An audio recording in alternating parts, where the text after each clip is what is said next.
So, in case things haven't gotten crazy enough recently in the world of video games, remember the day before? Yeah, remember how awful that game was, and it was so bad that it literally had to get taken off of Steam and it got shut down within what? Was it like a week? I think it was less than that, like 2 or 3 days. Even Conquered lasted a lot longer, which is a funny thing to say, but it's true. Yeah, well, after 9 months since that game launched and got shut down, the developer, Fantastic, has returned and is announcing a new Kickstarter campaign for a brand new game. Not to fix the shitty game that they already released and to try to make it better. We're going to start a brand new game called Escape Factory, which is a, quote, physics-based multiplayer co-op escape game set in dangerous factories for 4 to 8 players. So basically, they saw the success of Chained Together and want to make their own version of it, and they actually believe that people are going to give them money. They want $15,000. That is their goal, which is actually very small for a new game. Like, you're probably not going to be able to do much with 15K. Not that they should get $1, don't get me wrong, but that's kind of like a red flag that goes off immediately. Like, they really, like, there's no way they can make a new game for 15K.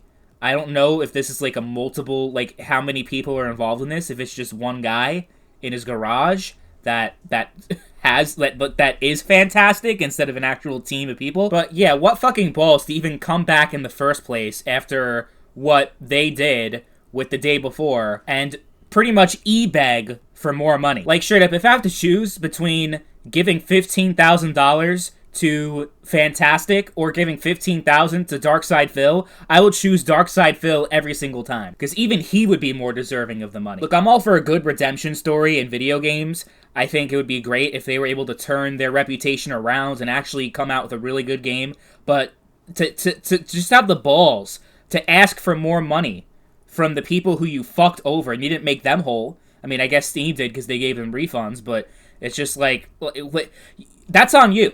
If you want to redeem yourself, if you want to come out there and try to make it better, like, you work your ass off to make that happen if it's something you really, really want to do. And yeah, that comes out of your dime, not anyone else's. Never mind the track record, the sketchy track record that Kickstarter campaigns have with video games. Remember the Ouya, remember Mighty Number 9, Coleco Chameleon, whole bunch of different video game projects that were crowdfunded. The vast majority of them did not turn out so well. So that alone is one thing, but the fact that it's Fantastic of all fucking people, you literally can't make this shit up. I understand indie developers don't have many resources, they don't have a lot of money, and they can't come up with it on their own, so they need some help, they need funding, because, like, you know, these big AAA developers obviously have the money to do what they want. But pretty much all big indie developers, though, started off from nothing, and they somehow found the resources themselves and didn't beg other people for it. And when it comes to big fuck-ups like this, you're the one that fucked up, and you're the one responsible for making things right and setting it right. Remember No Man's Sky when it came out? And just the amount of backlash that the game received, and Sean Murray was literally the most hated man in the video game industry at the time, because he pretty much lied and misled a lot of people into buying a game, promising there was going to be all these cool features that were going to be in the game that weren't in the game at all. Like, he definitely was very deceptive and manipulated a lot of people and released a very shitty game. Can you imagine, though, if after all that, Sean Murray was like, okay, I want to fix this game. I want to make No Man's Sky good.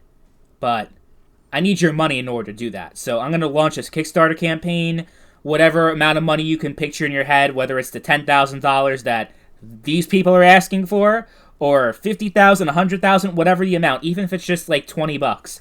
Like, it's just the principle of it, that you are asking other people to bail your ass out when you're the one who made the mess, and it's up to you and nobody else. It's up to you to fix it. And credit where credit's due, Sean Murray and Hello Games, they did fix it. They worked their asses off to redeem their name. That was pretty much ran to the ground. They were the most hated developer like that ever existed at the time.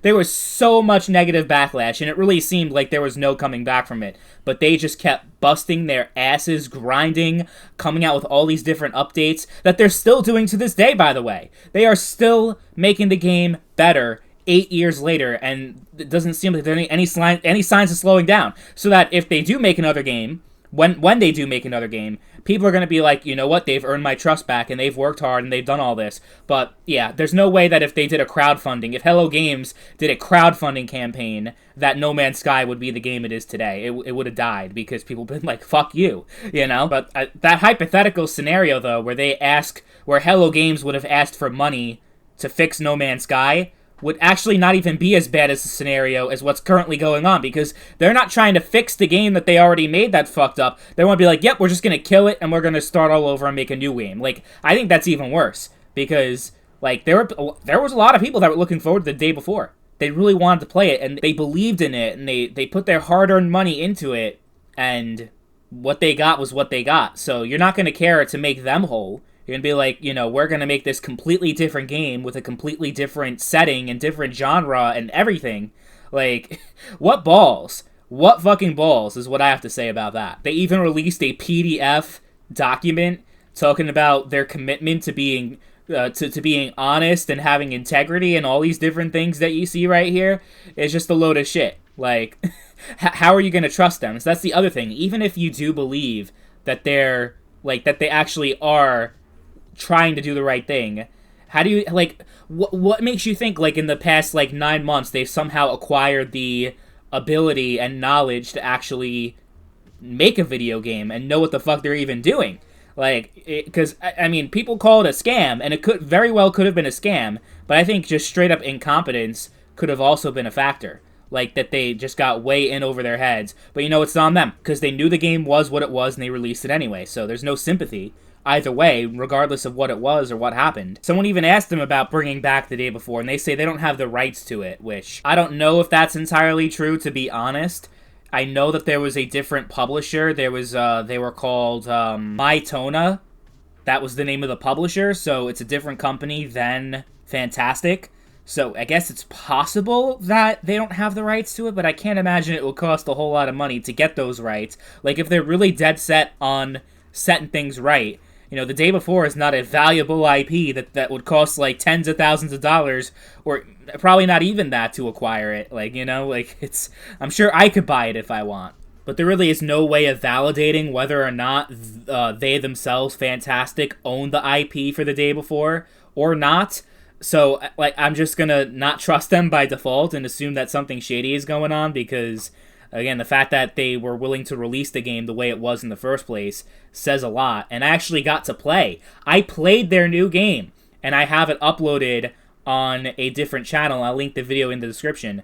It's pretty much a Fall Guys asset flip. It is clearly a scam. Like, I mean, the fact that they made it playable and released it on Steam, I guess that's something. That is, you know, it's a lot better than just saying we're making this game and not even let people play it and just be like, here it is, and we're just gonna, you know, give us money and we'll make the game. I mean, they claim it's a 90-day project. Like, the Kickstarter has a 90-day window, so if they don't get the $15K, then they'll refund all the money, which is interesting. So maybe they're not necessarily scammers and, you know, these people that are looking to just steal $15,000 from people. I don't know. I mean, I assume because they set those terms that Kickstarter themselves would force them to refund the money. I don't know exactly how that would work, but so far they've raised $400. I doubt they're going to get the $15K they want, nor should they. It might sound mean, but I don't think these people have any place in the video game industry, and they don't deserve anything from anybody.